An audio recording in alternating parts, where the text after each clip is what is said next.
ኣብ ዘፈር ትምህርቲ ትግራይ ተገይሩ ዘሎ ክልከላ እቲ ቅፅዓት ንተምሃሮ ወይ ንመምህራን ዘይኮነ ህዝቢ ትግራይ ናይ ምድንቋር ፍርዲ እዩ ምክትል ፕረዚደንት ግዚያዊ ምምሕዳር ትግራይ አቶ አማኑኤል አሰፋ ሚድያታት ኢትዮጵያ ብዛዕባ ክልቲኡ ዘተ ጀነራላት ትግራይን ኤርትራን ይትንትን ኣለዋ ኩናት ለኩሶም ካብ ዓይኒ ዓለም ክርሕቁ ዝፍትኑ ዘለው ዶናልድ ትራምፕ ኣብ ኢራን ኩናት ባዕለይ ኣይጀመርኩን ክብሉ ይስምዑ ኢራን ሽሞት ዘብዒ ባይቶ ብሄራዊ ድሕንነት ኢራን ክትብል ሸይማ ኣላ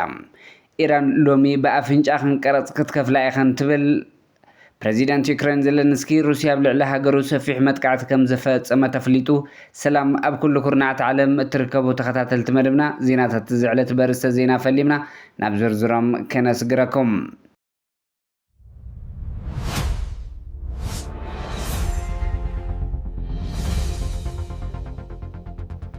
ተኸልኪሉ ዘሎ ባጀት ትግራይ ክልቀቕን መሃያ መምህራን ብቕልጡፍ ክኽፈልን ማሕበር መምህራን ትግራይ ፀዊዑ ኣሎ ዓለም ለኸ ተጣበቕቲ ሰብኣዊ መሰላት ባጀት ትግራይ ክልቀቕ ህፁፅን ንኽልቀቕ ፅዕንቶ ክገብሩን መተሓሳሰቢ ኣቕሪቡ ኣሎ መንግስቲ ፌደራል ዘንብሮ ክልከላ መሃያ ሰራሕተኛታት መንግስቲ ዝቃወም ሰላማዊ ሰልፊ ኣብ ግዚያዊ ምምሕዳር ብዙሕ ከባቢ ትግራይ ተኻይዱ ኣሎ ብተወሳኺ ኣብ መቐለ ኣብ ዝነበረ ሰልፊ ዝተረኸቡ ምክትል ፕረዚደንት ግዚያዊ ምምሕዳር ትግራይ ኣይተ አማኑኤል አሰፋ ስርዓተ ትምህርቲ ትግራይ ኣካል ጆኖሳይድ ኮይኑ ከቢድ ማህሰይቲ ከም ዝበፅሖ ኣብያተ ትምህርቲ ትግራይ ዛጊድ ካብቲ ዝበፅሐ ንዕንወት ዘይምሕዋየንን ልዕሊ 1.2 ሚልዮን ህፃናት ናብ ቤት ትምህርቲ ዘይምምላሶምን ገሊፆም እዚ ኩሉ ከይኣክል መንግስቲ ኢትዮጵያ መሃያ መምህራን ብምኽልካል ንትግራይ ይብድል ምህላው እቲ ተግባር ኣብ ልዕሊ ሰራሕተኛታት መንግስቲ መምህራን ተምሃሮን ዝዓረፈ ቅፅዓት ጥራሕ ዘይኮነ ህዝቢ ትግራይ ንምድንቋር ይኸይድ ዘሎ ከይዲ ምዃኑ ኣነፂሮም እቶም ምክትል ፕረዚደንት ማሕበረሰብ ዓለም መንግስቲ ፌደራል ካብ ተግባሩ ንኽእንደብ ፅዕንቶ ክፈጥር ብምትሕሳብ ግዚያዊ ምምሕዳር ትግራይ ንኽልቀቕን ፀገማት ንምፍታሕ ፃዕሪ ከም ዝገብርን ኣረጋጊፆም ሓላፊ ቢሮ ትምህርቲ ትግራይ ዶክተር ኪሮስ ጉዕሽ በወገኖም መንግስቲ ኢትዮጵያ መንግስትን ሕጋዊ ኣሰራርሓን ጥሒሱ ካብ ጥቅምቲ 2018 ግዝ ደሞዝ መምህራን ክቋረፅ ከም ዝገበረ እቲ ተግባር ብውድብ ሕብረት መንግስታት ዝተቐመጡ መሰረታውያን መሰላት ህፃናት ዝገህስ ምዃኑ ረዲኦም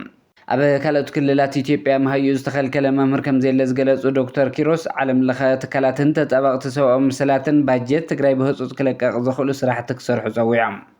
ብተወሳኺ ህዝቢ ትግራይ ይፍፀሞ ብዘሎ በደላት ካብ ኢትዮጵያ ብሓይሊ ተደፊኡ ክወፅእ ይግበር ከም ዘሎ ምክትል ግዚያዊ ምምሕዳር ትግራይ ኣይተ አማኑኤል አሰፋ ገሊፆም ክልከላ ናዕፅዋን ባጀት መስርሕ መቕፃዕ ህዝቢ ትግራይ ናይ ምድንቋርን ናይ ምድካይን ናይ ምብታንን ዕላማ እዩ እውን ኢሎም ኣለዉ ኣብ ትግራይ ጫፍ በደልን ተነፅሎታትን እዩ ዝበፅሕ ዘሎ እቲ ቅፅዓት ህዝቢ ትግራይ ናይ ምድንቋር ናይ ምድካይ ምብታን ዝተፈርደ ፍርዲ ድማ ብመንግስቲ ኢትዮጵያ ኢሎም ህዝቢ ትግራይ ባጀት ብምኽልካል ነዳዲ ብምዕፃው ኣፋውስ ብምኽልካል ብምጉናይ ካብ ኢትዮጵያ ብሓይሊ ተደፊኡ ክወፅእ ዝግበር ተግባራት እዩ ዝፍፀም ዘሎ እዚ ድማ ለሚንካ ዝፍፀም ከም ዘይህሉ ከም ህዝቢ ልዕሊ ዝኾነ ሓድነትናን ምጥንኻርና ዘድልየሉ ኩነታት ንርኢ ዘለና እውን ኢሎም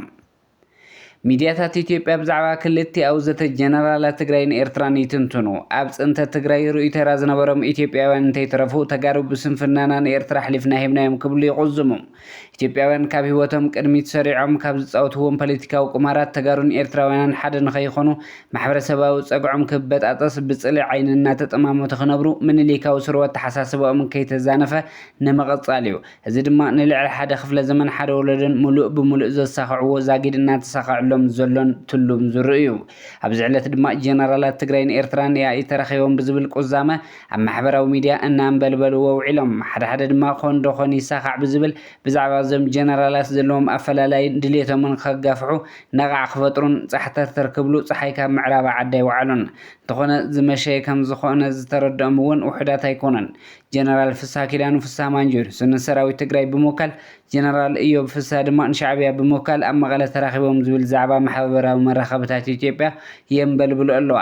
እቲ ርክብ እውን ከም ትምኒቶም ክኾነሎ ብዘይስምምዕ ተበቲኑ እምበር ተስማዕሚዖም ዝብል ስለ ዘይደልይዎ ከም ዝደልይዎ ገይሮም ኣራኺቦም ከም ዝደልይዎ ገይሮም በቲኖሞም ኣለዉ መራኸቢ ኣጀንዳኦም ግን ዝበልዎ ነገር የለን ወዮ ቀዲሞም ክብትንዎም ስለ ዝሃቀኑ ካበይ መደበር ስልሒት ተላዒሎም ምዃኖም ብዘይገድስ ምንጭ ፍልልዮም ኣብ ሰራዊት ኢትዮጵያ ዝዓለመ ምዃኑ እውን ይገልጹ እዚ ከም ሓበሬታ ኣፍሪካ ኢንተለጀንስ ተወከሱ ቅዋም ፌደራል መንግስቲ እዞም ክልተ ሓይልታት ክተሓባበሩ በሪ ምኽፋቱ ኣብርሂ ኣሎ ዘኢኮኖሚስት ድማ ኣብ ዝሓለፈ ሻዕብያ ሕወሓትን ኦነግን ፋኖን ኣብ ሱዳን ከም ዘተዩ መግላፁ ዝዝከር እዮም ኩናት ለኩሶም ካብ ዓይኒ ዓለም ክርሕቁ ዝፍትኑ ዘለው ዶናልድ ትራምፕ ኣብ ኢራን ኩናት ባዕለይ ኣይጀመርኩን ክብሉ ይስምዑ። ዶናልድ ትራምፕ ኣብ ህዝቢ ኣሜሪካ ዝነበሮም ተቐባልነት ንዘይምስኣንን ነቲ ዜጋታት ኣሜሪካ ብሰንኪ ኩናት ዝወሰኸ ንዳደ ኢሉ እውን ናብራ ኣሜሪካውያን ስጋት እቶም ፕረዚደንት ብምዃን ንስልጣኖም ብምፍርሖም ናብ መከላኸሊ ሚኒስትር ኣሜሪካ ፔት ሄግሴት ለጢፎምዎ ኣለው። ከም ኣገላልፃ ዶናልድ ትራምፕ ኣብ ልዕሊ ኢራን ወታደራዊ ስጉምቲ ክውሰድ ድፊት ዝገበሩ ይኹኑ እምበር ብፅኑዕ ዝተቃለሱ ሄግሴት እዮም ክብሉ ኣረኪሶምዎም። ኣብ ልዕሊ ኣሜሪካ ዝወፀ ሸኽሚ ሓታትን ንሶም እዮም ክብሉ እውን ኣሕሊፎም ሂቦም። ኢራን ሽሞት ዘብዒ ባይቶ ብሄራዊ ድሕንነት ኢራን ክትብል ሸይማ ኣብ መጥቃዕቲ ኣየር ዝተቐትሉ ዓሊ ላሪጃን ብምትካእ ናይ ቅድሚ ሕዚ ኣዛዚ ባይቶ ብሄራዊ ድሕንነት ኢራን ዝነበሩ ናይቲ ሃገር ዋና ጸሓፊ ብሄራዊ ድሕንነት ጌራ ሸይማ ቴሌቪዥን ኢራን እቲ ሓድሽ ዋና ጸሓፊ መሐመድ ባገር ዞልቃድር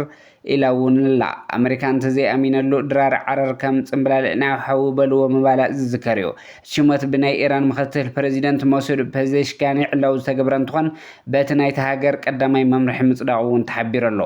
መሐመድ ባገር ዞልቃድር ኣብ ዘብዒ ሓለዋ ሰውራ ኢራን ናይ ብርጋዴር ጀነራል ማዕርግ ዝተሓንገጠ እንትኾን ኣብ ቁልፊ ሃገራዊ ድሕንነት ሚኒስተርነት ማዕርግ ከም ዝነበረ ይግለጽ።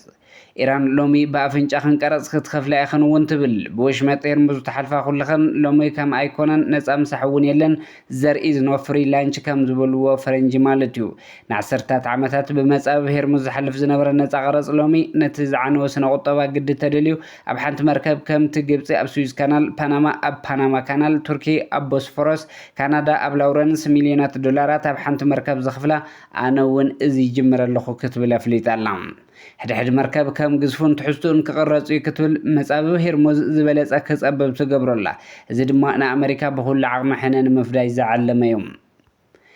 ኣብ መወዳእታ ዜናና ፕረዚደንት ዩክሬን ዘለንስኪ ሩስያ ኣብ ልዕሊ ሃገሩ ሰፊሕ መጥቃዕቲ ከም ዝፈፀመ ተፍሊጡ። ፕረዚደንት ዩክሬን ዘለንስኪ ሩስያ ኣብ ልዕሊ ሃገሩ ሰፊሕ መጥቃዕቲ ከም ዝፈፀመ ተፍሊጡ ኣሎ።